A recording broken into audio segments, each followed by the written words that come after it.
Hey, welcome back to my channel.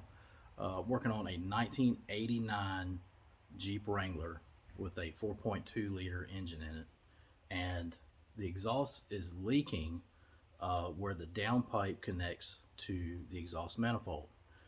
Uh, we tighten it, and then it keeps leaking over and over and over and over.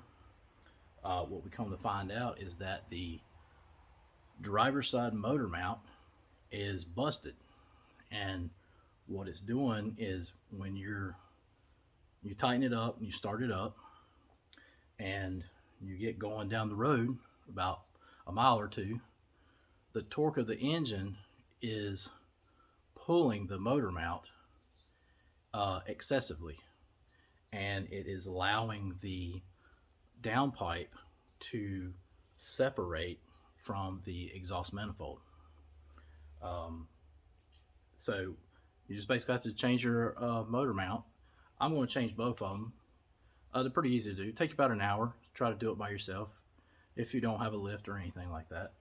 What I do recommend is supporting the engine with some kind of hoist, um, and you might have to support the bottom of it uh, because when you do so far when you do the motor mount on the driver's side, it will kind of go out of place and not allow you to put the bolt back in. So therefore you have to get it jacked up enough so that you can get the bolt back in the right way. But other than that, it should solve the problem because the downpipe, it goes down and connects right before the catalytic converter. There is a bracket there also, so that whole pipe doesn't move at all. You shouldn't have any movement. If there is, there's a very small, because it's connected to a bracket that is connected to like a kind of like a rubber mount in there. But it shouldn't be like all over the place or anything like that. Um, but every exhaust should have some type of movement because of the torque of the engine moving around. So therefore, that's what you should have it run into and everything. Okay, so I'm going to show you uh, what I've done so far. I've replaced the uh, the engine mount on the driver's side. Give me 1 second. Let me see. I've got mine. I've got a hoist, electric hoist. By the way, that's a if they still sell them, that's a little hoist, electric hoist from Harbor Freight. Um, Sorry, I can't remember how much they are because I bought it like years ago, but it works pretty good for keeping the engine from moving around and dropping and all that.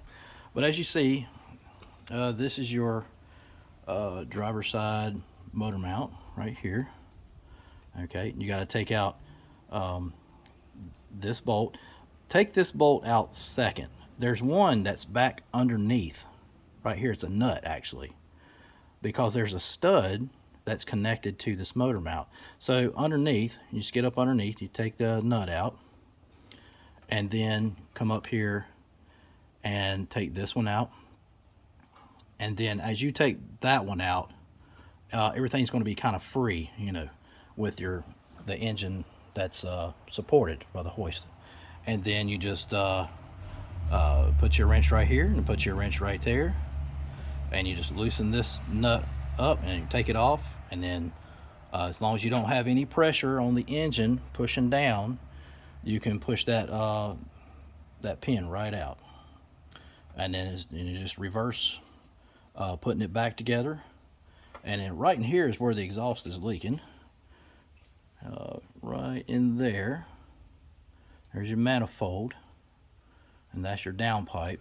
And as you can see, we tried to put a pipe in here, and it didn't fix it because we were thinking that the aftermarket pipe, that downpipe that we put on there, was the thickness of the metal was probably too thin, but we were wrong.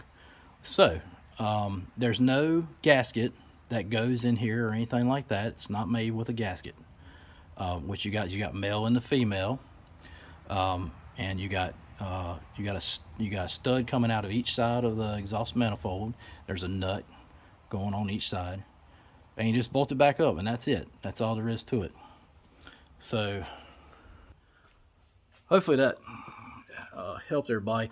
I have tried to find videos on YouTube about this, and there's nothing out there. I don't understand. Out of all the Jeeps that are out there, no video whatsoever. I've heard people say on forums like, "Oh yeah, I've got the same problem, and I have to retorque my nuts on the downpipe every once in a while, and that helps." And no, that's not how you do stuff. That's people come up with all kinds of weird things to do. But anyway, do it right, and do it right the first time. You don't have to worry about it. And these motor mounts, they're really cheap. You can get them from your local AutoZone or whatever, probably around $25 a piece. Yes, they're that cheap. And this, like I said, this is an '89 model that I'm working on here, and I mean, you know, it's going to have that old. It's going to have stuff that's going to go bad. Rubber will deteriorate after a while. I'll show you what the motor mount looked like. So this is what they do. Check this out. So yeah. So what it was doing, it was allowing the engine to, in my guess, torque too much. Your motor mount gives a little, it's there to give a little bit. You got to have something, because otherwise you would have tremendous torque. And if you had solid mounts in there, they would probably break after a while, after all the power. I'm not sure how much power this engine has. It's only a 4.2, was it 258 CI. So anyway, I hope this helps a lot of people out there. You know, they're going through the same thing, going, "Oh man, I'm just racking my brain, can't figure it out." You know, because I was too. I was at the same point. I've done, replaced the whole exhaust, cat, downpipe. The exhaust manifold, yes, it looks rusty, but I replaced it probably about 4 years ago.